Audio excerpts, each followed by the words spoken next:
రెండు అగ్రదేశాల మధ్య పరస్పర స్నేహ సంబంధాల వ్యాప్తికి వారధిగా నిలిచింది టీవీ9 గ్రూప్. జర్మనీ వేదికగా అంతర్జాతీయ శిఖరాగ్ర సదస్సును నిర్వహించి సరికొత్త చరిత్రకి శ్రీకారం చుట్టింది.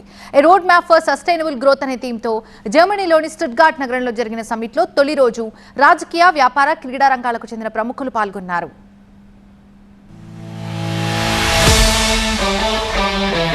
TV9 network news 9 global summit జర్మనీలో స్టుట్గార్ట్ వేదికగా తొలి రోజు కేంద్ర మంత్రులు అశ్విని వైష్ణవ్, జ్యోతిరాదిత్య సింధియా కీలక అంశాలపై ప్రసంగించారు. TV nine network MD Barun Das, My Home Group vice chairman Jupally Rama Rao సదస్సు ముఖ్యోద్దేశాన్ని వివరించారు. రెండు దేశాల మధ్య పరస్పర స్నేహ సంబంధాల కోసం టీవీ9 చేస్తున్న కృషిని కేంద్ర మంత్రి అశ్విని వైష్ణవ్ ప్రశంసించారు. డిజిటలైజేషన్ పై ప్రసంగించారాయన. 6 నెలల క్రితమే భారత్ లో ఎన్నికలు జరిగాయని 968 మిలియన్ ఓటర్లు, 750 రాజకీయ పార్టీలు, మిలియన్ కంటే ఎక్కువ పోలింగ్ బూతుల్లో సాగిన ఎన్నికల ప్రక్రియలో ఫలితాలు కేవలం 5 గంటల్లో వచ్చాయన్నారు. ఎన్నికల ప్రక్రియే డిజిటలైజేషన్ కు అతిపెద్ద ఉదాహరణ అన్నారు కేంద్ర మంత్రి. Friends, we also had an election just about 6 months back.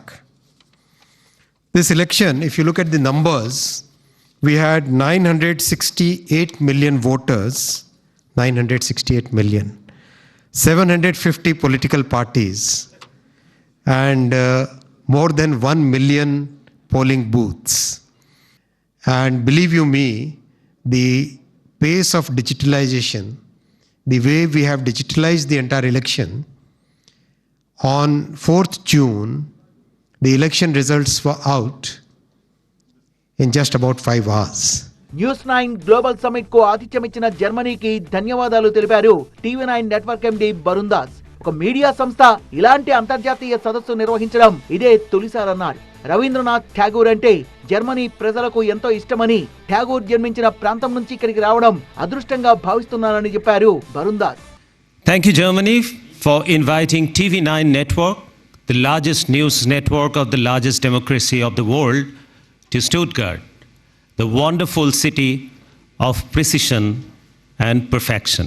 Here I am standing before you to welcome you all to the first ever news media summit of this scale at a global venue. And Stuttgart, Germany, it is. What a great feeling to be in the capital of innovation, to engineer a new media template, to foster growth and contribute to bilateral ties. Singing together the national anthems of Germany and India is a moment that I'll cherish forever.